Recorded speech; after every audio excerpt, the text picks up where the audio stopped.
রাসূলুল্লাহ সাল্লাল্লাহু আলাইহি ওয়াসাল্লাম বলেন, যদি কোনো মানুষ প্রতিদিন সকাল এবং বিকাল অথবা 5 ওয়াক্ত নামাজের মধ্যে যদি কোনো মানুষ দোয়াটা করে, বেশি বেশি দোয়া পড়ে, বেশি বেশি দোয়া পড়ে, রব্বানা লা তুযিগ কুলুবানা বা'দা ইয হাদাইতানা ওয়া হাব লানা মিন লাদুনকা রাহমাতান ইন্নাকা আনতাল ওয়াহ্হাব। রব্বানা যালামনা আনফুসানা ওয়া ইল্লাম তাগফির লানা ওয়া তারহামনা লানাকুনান্না মিনাল খাসিরিন। রাসূলুল্লাহ সাল্লাল্লাহু আলাইহি ওয়াসাল্লাম বলেন, প্রত্যেকটা মানুষ মৃত্যুর সময় এমন একটা অবস্থা হবে, আজরাইল আলাইহিস সালাতু ওয়াস সালাম তার জান বের করবে, এমন সময়ের আগ মুহূর্তে শয়তান আসিয়া এমন ধোঁকা দিবে, এমন ধোঁকা দিবে, শয়তান আসবে, আয়েশা তার সামনে উপস্থিত হবে, হাজির হইয়া তারা ডাক দেয়া বলবে, হে তুমি শোনো, মরে যাইবা কিন্তু কালিমা পড়ো না। দুনিয়ার মানুষ তাকে কালিমা পড়ার জন্য কালিমার তানকিন দিবে, কালিমা পড়ার চেষ্টা করবে, পড়ানোর চেষ্টা করবে। মৃত ব্যক্তি যিনি মৃত্যু সজ্জায়, সেও চেষ্টা করবে কালিমা পড়ার জন্য, কিন্তু এমন সময় শয়তান আইসা তারে ধোঁকা দিবে আর বলবে, এই তুমি সাবধান, কালিমা পড়ো না, যদি কালিমা পড়ো গো তাহলে তুমি জাহান্নামে যাইবা। তোমার বাবা মা আত্মীয়-স্বজন পাড়া প্রতিবেশী যারা কালিমা পড়েছে, তারা কিন্তু কালিমা পড়ে মরার কারণে সে জাহান্নামে গিয়েছে। নাউজুবিল্লাহ। কি ধোঁকা দিবে, কথা বলছেন, ধোঁকা দিবে। বন্ধুরা আমার, এমন সময় কি কঠিন মুহূর্ত, এই তুমি তাকায় দেখো, এই যে তোমার বাবা, এই যে তোমার মা, তোমার দাদা, তোমার দাদি, তোমার নানা, তোমার নানি, তুমি তাকায় দেখো। বিশ্বাস যদি না হয় তাদেরকে প্রশ্ন করো।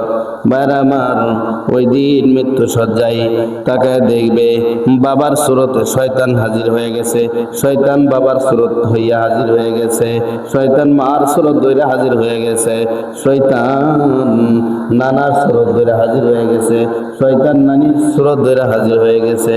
বাবারে ভালো করে বুঝেন, শয়তান কিন্তু সর্বোচ্চ ক্ষমতা আমার আল্লাহ তাদেরকে দিয়ে দিবে। বান্দারে যত ধরনের ধোঁকা দেওয়া লাগে, ধোঁকা দেওয়ার মতো যত ধরনের ফন্দি আছে, সমস্ত ফন্দিগুলো তারে শিক্ষা দেওয়া আছে, সে সকল ধরনের ফন্দি করা সাধ্য রাখে। বুঝছেন? কঠিন মুহূর্ত, এমন একটা কঠিন মুহূর্ত বান্দার জন্য, বান্দা তার কিয়ামতের আগে, একটা মরার আগে কিয়ামত শুরু হয়ে গেল। ভাইরা আমার, বন্ধুরা আমার, গভীর মনোযোগ দিয়ে শুনুন, জীবনে কাজে লাগতে পারে যদি একটা আমল করতে পারেন। আল্লাহ তাআলা মৃত্যুর সময় সর্বোচ্চ সহযোগিতা করবেন। জোরে বলেন সুবহানাল্লাহ। কালিমা নসিব করাইবার ব্যবস্থা করে দিব যদি আমলটা বেশি বেশি করতে পারেন। ভাইরা আমার, বন্ধুরা আমার, তখন শয়তান বাবা মার সুরত ধইরা সবাই হাজির হইয়া বলব, এরে বাবা, এরে নাতিন, এরে ভাই, এরে বাবা, তুমি শোনো, তুমি কালিমা পড়ো না। দেখো আজকে আমি তোমার বাবা হইয়া বলতেছি, কালিমা পড়া মরার কারণে আজকে আমি জাহান্নামে গেলাম, কালিমা পড়া মরার কারণে আমি জাহান্নামে গেলাম, কালিমা পড়া মরার কারণে, দাদিও বলবো কালিমা পড়া মরার কারণে জাহান্নামে গেলাম।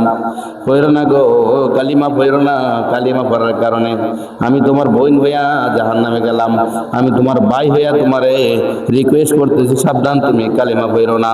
কালিমা যদি পড়ো গো তাহলে তুমি জাহান্নামে যাইবা। দেখো গো, আমাদের চেহারা বিকৃত হয়ে গেছে, আমাদের কত কষ্ট, জাহান্নামের আগুনে জ্বলতে জ্বলতে শুধু একটাই কারণ, সেটা হলো কালিমা পড়ার কারণে গো।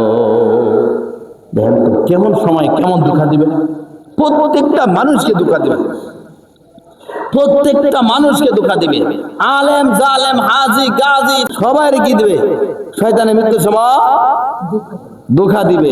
কঠিন মুহূর্ত, যদি আপনার বাবা আপনার আগে জায়গা থাকে, আপনার মা যদি আপনার আগে জায়গা থাকে, আর এই কঠিন মুহূর্তে যদি আপনার মা বলে, বাবারে আমি তোর জন্ম দুঃখিনী মা, 10 মাস 10 দিন তোরে পেটে লালন পালন করেছি, গর্ভ ধারণ করেছি, অনেক কষ্ট করেছি, এরে বাবা তুমি আজকে কালিমা পড়ো না, যদি কালিমা পড়ো তুমি জাহান্নামের আগুনে জ্বলবা, আমি তোমার মা হইয়া বলতেছি। কথা বুঝতে পারছেন? এরকম যদি আইসা বলে বিশ্বাস না করে ভাড়া দেব, বিশ্বাস না করে ভাড়া দেব, কি বলেন? বুঝতেছেন না অন্য চিন্তা করতেছেন? এমন একটা মুহূর্ত যদি আল্লাহ সহযোগিতা না করে বাঁচার কোনো উপায় আছে? হ্যাঁ, কোনো বাঁচার উপায় আছে? আপনি কি মনে করেন সব জায়গায় পার হয়ে যাবে? পার হইতে পারবেন না যদি আল্লাহ সহযোগিতা না করে। আমাদের আর কিছু চিন্তা করি আর না করি, মরা তো লাগবে, এটা তো বিশ্বাস হয়েছে ভাই, নাকি মরবো না এমন কোনো চিন্তা ফিকির আছে? হ্যাঁ, কি বলেন? মরা লাগবো না? তো মরার সময় শয়তান এমন ধোঁকা দেয়। তারপরে যারা বেশি বেশি এই আমলটা করবি, আমার আল্লাহ রাব্বুল আলামিন আল্লাহ তাআলা একজন ফেরেশতা পাঠিয়ে দিব, জান্নাত থেকে একটা ফেরেশতা পাঠিয়ে দিব। ফেরেশতা পাঠিয়ে দিয়া ওই ফেরেশতার হাতে জান্নাতের একটা ফল তুলে দেব। এই ফলটার মধ্যে 100টা কালার থাকবে, 100টা ধরনের কালার থাকবে, 100 রঙের কালার থাকবে ফলের মধ্যে। জোরে কোন সুবহানাল্লাহ। শুনছেন এরকম এক ফলের মধ্যে 100 ধরনের কালার পৃথিবীতে আসেনি? নাই। এমন জান্নাতে একটা ফল তারে দিয়া পাঠায় দেব। পাঠায় দেওয়ার পরে ফেরেশতা ডাক দেওয়া বলো, আরে শয়তান, তুমি যদি তোমার কথা যদি সত্য হয়ে থাকে তাহলে এরকম একটা ফল তুমি আমারে আইনা দেখাও। এই শয়তান, তুমি যদি সত্যিকার অর্থে তোমার কথা সত্য থাকে, তোমার কথা যদি সত্য হয়ে থাকে তাহলে এরকম একটা ফল আমার আইনা দেখাও। এই মৃত ব্যক্তিকে দেখাও। মৃত ব্যক্তিকে বলবে, এ মৃত ব্যক্তি, তুমি তো মৃত্যু শয্যায় আছো, তুমি তারে বলো তার কথা যদি সত্য হয়ে থাকে, তুমি তারে বলো এরকম একটা ফল আইনা দেখাইতে। আমি বলতেছি তুমি কালিমা পড়ো, তুমি কালিমা পড়ো, তার কথা তুমি শুইনো না, তুমি কালিমা পড়ে জান্নাতে যাইবা। আর আমার কথাতে বিশ্বাস না হয়, ওর কথা যদি তুমি বিশ্বাস করো তাহলে তুমি তারে বলো এরকম একটা ফল আইনা তারে দেখাইতো। তখন যখন গেরাকলে পড়বে শয়তান তখন ভাগিয়ে যাবে, সঙ্গে সঙ্গে সব শয়তানের সুরত পরিবর্তন হয়ে যাবে। জোরে কোন সুবহানাল্লাহ। কেমন একটা কঠিন মুহূর্ত যদি আল্লাহ কি করে সহযোগিতা না করে, কথা বলছেন? এই জন্য গোমরা হইতে মানুষের সময় লাগে না, সেকেন্ডের ভিতরে মানুষ, দুনিয়া থাকাকালীন সেকেন্ডের ভিতরে মানুষ গোমরা হয়ে যায়, নিজে নিজে বলতে পারে না। অনেক মানুষ নিজের মধ্যে শয়তানের জায়গায় দেয়, শয়তানের স্থান দেয়, শয়তানের তার হিংসা বিদ্বেষ আক্রোশ তার আস্তে আস্তে রক্তের মধ্যে বাড়াইয়া দেয়, যার কারণে গোমরা হইতে সময় লাগে না। এই জন্য বেশি বেশি দোয়া করা, রব্বানা যালামনা রব্বানা লা তুজিগ কুলুবানা বা'দা ইয হাদাইতানা বা'দা ইয হাদাইতানা ওয়া হাব লানা মিন লাদুনকা রাহমাতান ইন্নাকা আনতাল ওয়াহ্হাব। বেশি বেশি মুমিনের সিফাত হলো সব সময় আল্লাহর হেদায়েত চাওয়া, সব সময় আল্লাহর হেদায়েত চাওয়া, সব সময় আল্লাহর হেদায়েত চাওয়া। 24টা ঘন্টার ভিতরে 24টা সেকেন্ডে 24টা ঘন্টার ভিতরে একটা সেকেন্ডও যাতে বান্দা আল্লাহর হেদায়েত থেকে বঞ্চিত না হয়। কথা বলেন ঠিক কিনা? হেদায়েত চাওয়া লাগবে কি লাগবে না? এই জন্য সব সময় আল্লাহর কাছে দোয়া করা। কিন্তু বেশি মেজরিটি পার্সেন্ট 99% মানুষ আল্লাহর হেদায়েতের আশা করবে, দূরের কথা চিন্তাও করে না। কি বলেন? খালি এটা বলে মরা তো লাগবে একদিন, মরা তো লাগবে একদিন, মরার পরে পরেরটা পরে বোঝা যাইব, পরে বোঝা যাইব না। মুফাসসিরিন ইকরাম বলেন যতক্ষণ আপনি দুনিয়াতে বাঁচতেন ততক্ষণই বাঁচতেন। বুঝতেন? কথা বুঝতে পারছেন? আপনি যেভাবেই বাঁচেন ততই বাঁচতেন, মরলেন না বিপদে পড়ে গেলেন। কথা বলছেন? অনেকে বলে কি, আরে লোকটা মরে গেলে বাঁচতেন। এটা তো তার মনের কথা, মনের ধারণা সঠিক না।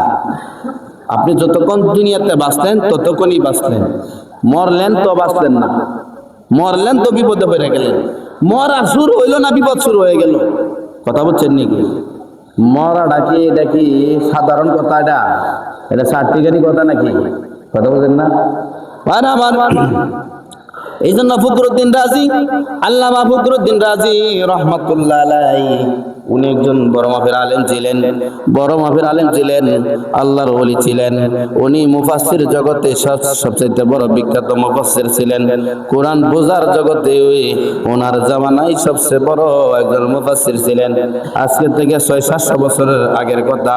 আল্লামা ফখরুদ্দীন রাজি রহমাতুল্লাহ আলাইহি, উনি ছিলেন ইলমের জগতের সাগর, ইলমের জগতের পাহাড় ছিলেন তিনি, মহাসাগর ছিলেন আল্লামা ফখরুদ্দীন রাজি রহমাতুল্লাহ আলাইহি। তিনি চিন্তা করতেছেন,